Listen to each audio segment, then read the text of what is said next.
empty your mind. Be formless, shapeless, like water.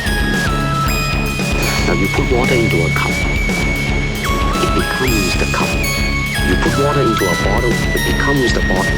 You put it in a teapot, it becomes the teapot. Now water can flow or it can crash. Be water, my friend. Hi there guys, it's Rick here. Hope you're all doing extremely well out there. I know I am. Today I've got a bit of a Q&A here. I had somebody on YouTube, yet again YouTube, I get a lot of questions on YouTube. And it's from My Left Knacker 54 and he asks, every time I watch players on YouTube I get depressed because I know I'll never be able to play like them. Excuse me, what should I do? Okay, there's lots of different points that I want to make regarding your question, but thank you very much for the question. I really appreciate it. I understand how you feel, and I think pretty much every single player that's out there understands how you feel. We're living in an age with social media where there's guitar videos of incredible players left, right and centre. All you've got to do is log on to YouTube, type in guitar. Yeah, there's some terrible stuff, but amongst that there's some absolutely mind-blowingly amazing guitar players out there. So I can kind of understand why you might feel a little bit depressed. But surely these videos should inspire you as well. I know for lots of players they inspire and depress in equal measure, but you really want to be concentrating on how inspirational these things are. For me as a player, I've always found it really exciting when I look at other players that were better than me and are better than me. When you look at a technical perspective, especially, that I get inspired by them and I want to put in more work. It makes me want to, stop what I'm doing at that point, pick up the guitar and practice. And I've always been like that. So there's very little I know about you and your playing, but one thing that is really important, you've got to understand that you've got to put an awful lot of time and effort. Blood, sweat and years, that's what you've got to do. You've got to put a lot of effort into your playing, lots of practice. And things are extremely easy now. I've been playing guitar for 26 years. Back in the early 90s when I first started, you didn't have YouTube, there was no internet. If I wanted to get recordings, I used to have to go and order them and wait weeks for these sort of, rare shrapnel records to come in, stuff like Greg Howe and all that. I used to wait for weeks and weeks for that stuff to come. Now, click a mouse and it's there. Same with, tabs, sheet music, all the other stuff. I used to walk to the library, actually have to get up and walk to the library. Sometimes I get a train, miles away to buy sheet music, especially when I got into classical guitar, and it used to take me all day to get to places, there and back.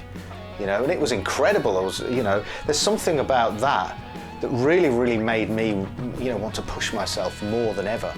Whereas nowadays, as amazing as it is to have stuff at the click of a mouse, there's also a negative side to that as well.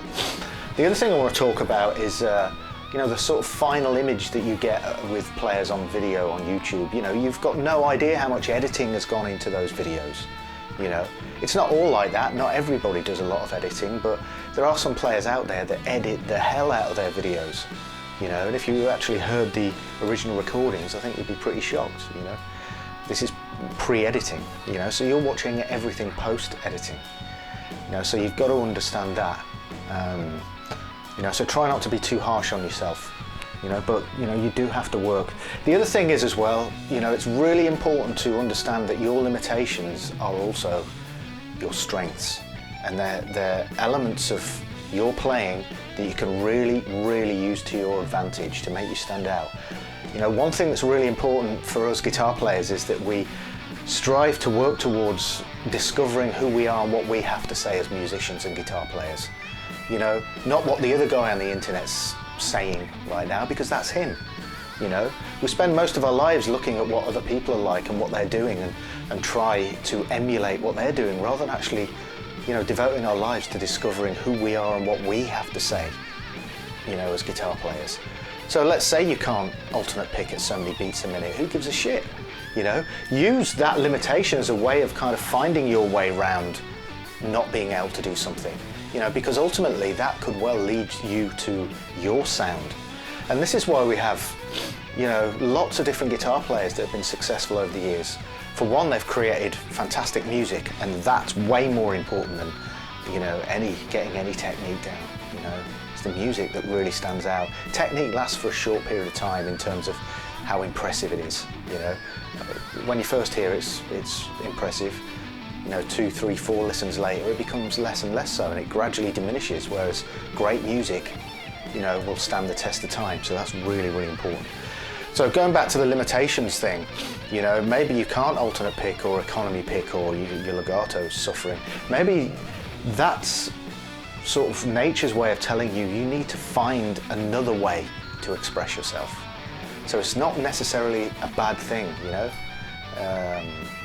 So it's really important that you discover and embrace the things that you're not necessarily good at, because it will enable you to sort of tread a different path to the norm, so to speak. And what we really want is to be able to express who we are, not who Joe Bloggs is down the street, who we are and what we have to say as musicians.